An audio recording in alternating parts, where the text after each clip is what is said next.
स्वरूप है। व्यवस्था कीजिए इसी समय से।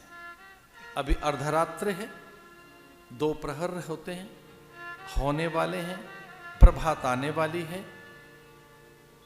मैं संदेश भिजवाऊंगी, सुमंत्र को बुलाऊंगी, आदेशित कीजिए, प्राण न चले जाएं आपके। आप प्राण नहीं त्याग सकते, प्राणायाम के द्वारा आपको घोषणा करनी होगी। ये युक्ति नहीं चलेगी कहीं आप प्राणघात कर लें तो किसी को नहीं पता लगेगा कि मैंने वर मांगे क्या आपसे। आप प्राण मत त्याग देना, मर नहीं जाना, प्राण भोर तक रहने चाहिए आपके, घोषणा होने तक। तो सत्य से अपने प्राणों की भी रक्षा कीजिए, स्वस्थ होके रहिए, दीन दुर्बल हीन मलिन मत देखिए। कुछ बड़ा मांग नहीं लिया है। सचमुच राजा के मुकुट को हथिया लिया रानी ने। ओह, कवने अवसर का भयो गयो नारी विश्वास, जोग सिद्ध फल समय जिमे जते अविद्यान। अद्भुत है भाई।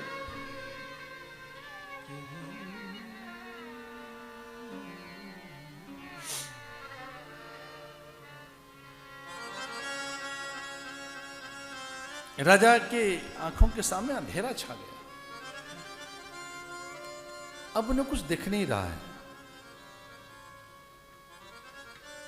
वो स्तंभित, जड़वत, मूर्तिमंत, एक पाषाणवत खड़े हैं।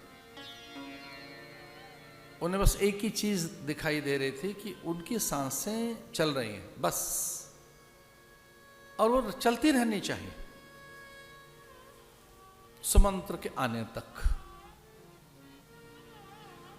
बस उन्हें यह याद था कि उनमें सांसें चल रही हैं और वो चलती रहनी चाहिए।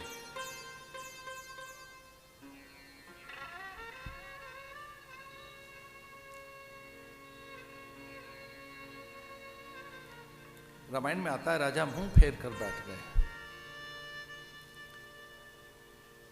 और राजा ने कहा कि अब संबंध विच्छेद है, अब कोई संबंध नहीं रहा।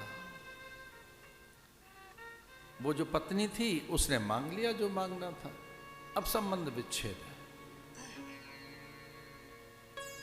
उस भय की अवस्था में राजा को लगा कि ऐसी पत्नी का संबंध त्यागना चाहिए। अब कोई संबंध नहीं रहा। तो फिर से वो दोहराने लगे देवताओं को कि अगर देवताओं ने ये सुना है तो ये भी सुने। मेरे कुल गुरु, धर्म गुरु, राजगुरु, अगर ये सुना है सब देवताओं ने तो ये भी सुने कि अब कैकेयी मेरी पत्नी नहीं रही, मैं इसका परित्याग करता हूं। क्योंकि इस तरह के दीन और विश्वासहीन प्राणी का संबंध भी कष्टकर है और पता नहीं कितना और अधिक अनर्थ कर सकता है। क्योंकि यह धर्मच्युत हो चुकी है, अब इसमें धर्म रहा ही नहीं है। अब इसमें सत्य, धर्म, शील, कुल परंपरा जब रही ही नहीं है तो इसके साथ संबंध रखने से और भी बड़ा अनर्थ हो सकता है। सरयू का नीर लेकर उन्होंने कहा कि सरयू, संपूर्ण देवगणों का ध्यान कर मैं अपनी पत्नी से मुक्त होता हूं। अब इसका मुझे भाग न मिले, न मेरा भाग इसे मिले, और किसी भी लोक में अब ये मेरा अधिकार न रहे इसके साथ। अपने कार्य क्षेत्र में लौटना है, कर्म क्षेत्र में, उस युद्ध क्षेत्र में, धर्म क्षेत्र में, वहां जहां सारे कार्य मेरे अधूरे पड़े हैं अपने प्रयोजन की पूर्ति के लिए।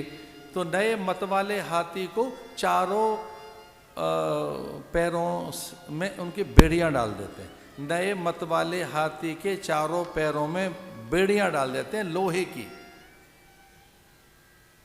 वो चारों खुली हुई दिखाई दी।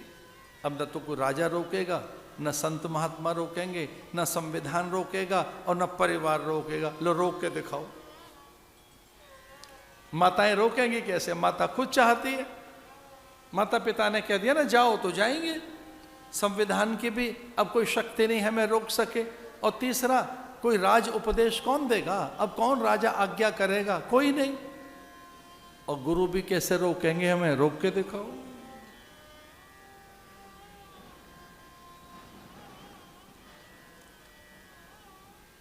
पिताजी को प्रणाम किया, मां को। राम को सूझा कि चलो एक बार अपनी मां कौशल्या से तो मिल लें, एक बार उनको प्रणाम करके निकलें, क्योंकि उन्हें उसी समय आदेशित कर दिया गया, उसी समय।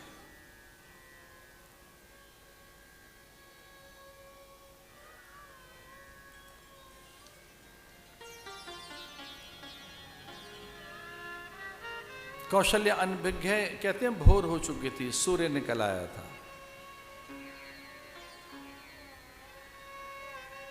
एक अवसर और हो सकता है। सुमंत्र भागे चले गए थे। एक अवसर और है कि राम को रोका जा सकता है, कैकेयी को मनाया जा सकता है। अभी किसी को पता नहीं है, एक अवसर अभी हाथ में। कैकेयी जिसकी सुनती है वो गुरु पत्नी है, अरुंधति। कैकेयी जिसकी सुन सकती है, कैकेयी पर जिसका अनुशासन चलता है, कैकेयी जिसके सामने मौन हो जाती है, कैकेयी की जहां चलती नहीं है, चुप हो जाती है कैकेयी जिन्हें देखकर, उनका नाम है अरुंधति, वशिष्ठ पत्नी। दौड़कर सुमंत्र उन्हें ले आए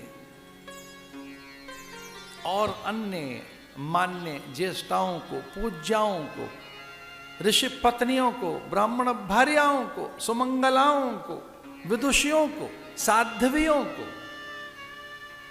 और कैकेयी को घेर कर बैठ गई वो सब।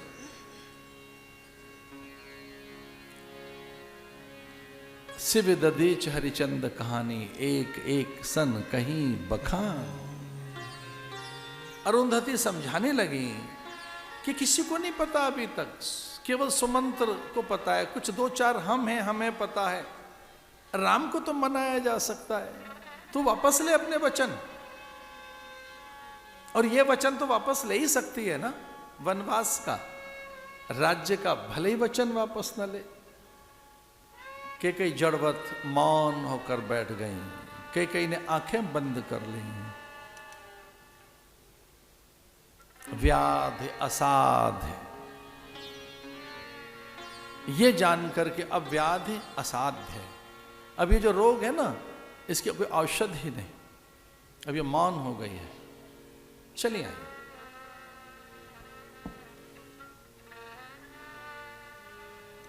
रात भर के पूजन में बैठी मां कौशल्या के पास राम पहुंचे।